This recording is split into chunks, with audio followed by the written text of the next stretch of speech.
जय श्री हरि विष्णु। राधे राधे। दोस्तों, आप सभी का मेरे चैनल में बहुत बहुत स्वागत है। आज हम आपके लिए भाद्रपद मास परवर्तिनी एकादशी की व्रत कथा लेकर आए हैं। तो दोस्तों, कथा पूरी सुनिएगा, तभी पुण्य फलों की प्राप्त होती है। अधूरी कथा बीच में नहीं छोड़ते हैं। प्रत्येक एकादशी का हिंदू धर्म में बहुत महत्व होता है। भाद्रपद माह के शुक्ल पक्ष की एकादशी तिथि को परवर्तिनी एकादशी के नाम से जाना जाता है। इस दिन भगवान विष्णु के वामन अवतार और भगवान गणेश की पूजा का विधान है। इस व्रत के प्रभाव से सभी पापों का अंत हो जाता है। हिंदू पंचांग के अनुसार इस बार 14 सितंबर शनिवार के दिन परवर्तिनी एकादशी का व्रत रखा जाएगा। आइए सुनते हैं कथा। युधिष्ठिर कहने लगे कि हे प्रभु, भाद्रपद शुक्ल पक्ष एकादशी का क्या नाम है, इसकी विधि तथा इसकी महिमा कृपा करके हमें बताइए। तब भगवान कृष्ण ने कहा कि सभी पापों का नाश करने वाली उत्तम वामन एकादशी की महिमा मैं तुमसे कहता हूँ, तुम इसे ध्यान पूर्वक सुनो। यह पद्मा परवर्तिनी एकादशी जयंती एकादशी भी कहलाती है। इसका व्रत करने से वाजपेय यज्ञ का फल मिलता है। पापियों के पाप नाश करने के लिए इससे बढ़कर कोई उपाय नहीं है। जो मनुष्य इस एकादशी के दिन मेरी यानी वामन रूप की पूजा करता है, उससे तीनों लोग पूज्य होते हैं। अतः मोक्ष की इच्छा करने वाला मनुष्य इस व्रत को जरूर करे। जो कमल नयन भगवान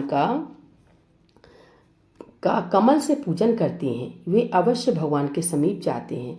जिसने भाद्रपद शुक्ल एकादशी को उपवास और पूजन किया, उसने ब्रह्मा विष्णु सहित तीनों लोगों का पूजन किया। अंतः हरिवासर अर्थात एकादशी का व्रत अवश्य करना चाहिए। इस दिन भगवान श्री हरि करवट लेते हैं, इसलिए इसको परवर्तिनी एकादशी भी कहा जाता है। मुरलीधर के वचनों को सुनकर युधिष्ठिर बोले कि भगवान, मुझे अति संदेह हो रहा है कि आप किस प्रकार सोते और करवट लेते हैं तथा किस तरह राजा बलि को बांधा और वामन रूप रख कर क्या क्या लीलाएं की। चतुर्मास के व्रत की क्या विधि है तथा आपके शयन करने पर मनुष्य का क्या कर्तव्य है, इसे आप मुझे विस्तार से बताएं। तब श्री कृष्ण ने कहा कि हे राजन, अब आप सब पापों को नष्ट करने वाली कथा का श्रवण करें।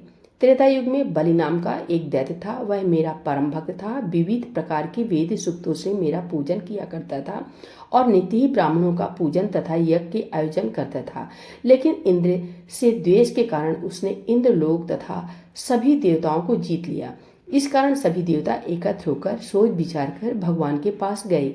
बृहस्पति सहित इंद्रादिक देवता प्रभु के निकट जाकर और नतमस्तक होकर वेद मंत्रों द्वारा भगवान का पूजन और स्तुति करने लगे। अतः मैंने वामन रूप धारण करके 5वां अवतार लिया और फिर अत्यंत तेजस्वी रूप से राजा बलि को जीत लिया। इतनी वार्ता सुनकर राजा युधिष्ठिर बोले कि हे जनार्दन, आपने वामन रूप धारण करके उस महाबली दैत्य को किस प्रकार जीता।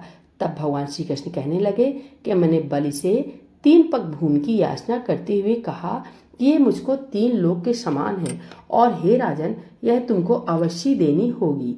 राजा बल ने इसे तुच्छ याचना समझकर 3 पग भूमि का संकल्प करके मुझको दे दिया और मैंने अपने त्रिविक्रम रूप को बढ़ाकर यहाँ तक कि भूलोक में पद, भुवरलोक में जंघा, स्वर्गलोक में कमर, महलोक में पेट, जनलोक में हृदय, यमलोक में कंठ की स्थापना कर सत्यलोक में मुख और उसके ऊपर मस्तक स्थापित किया।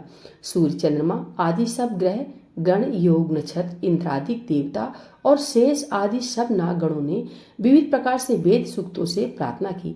तब मैंने राजा बलि का हाथ पकड़कर कहा कि हे राजन, एक पद से पृथ्वी, दूसरे से स्वर्गलोक पूर्ण हो गए हैं। अब तीसरा पग कहाँ रखूं। तब बलि ने अपना सिर झुका लिया और मैंने अपना पैर उसके मस्तक पर रख दिया, जिससे मेरा वह भक्त पाताल को चला गया। फिर उसकी विनती और नम्रता को देखकर मैंने कहा कि हे बल, मैं सदैव तुम्हारे निकट ही रहूंगा। विरोचन पुत्र बलि से कहने पर भाद्रपद शुक्ल एकादशी के दिन बलि के आश्रम पर मेरी मूर्ति स्थापित हुई। इसी प्रकार दूसरी क्षीर सागर में शेषनाग के पष्ठ पर हुई। हे राजन, इस एकादशी को भगवान शयन करते हुए करवट लेते हैं, इसलिए तीनों लोकों के स्वामी भगवान विष्णु का उस दिन पूजन करना चाहिए। इस दिन तांबा, चांदी, चावल और दही का दान करना उचित है। इसके साथ ही रात को जागरण अवश्य करना चाहिए। जो भी विधि पूर्वक इस एकादशी का व्रत करते हैं वे सब पापों से मुक्त होकर स्वर्ग में जाकर चंद्रमा के समान प्रकाशित होते हैं और यश पाते हैं। जो साधक इस कथा को पढ़ते या सुनते हैं उनको 1000 अश्वमेध यज्ञ का फल प्राप्त होता है और श्री हरि की कृपा सदैव के लिए प्राप्त होती है। प्रेम से भक्तों बोलिए वामन भगवान की जय, भगवान विष्णु की जय, श्री लक्ष्मी नारायण की जय।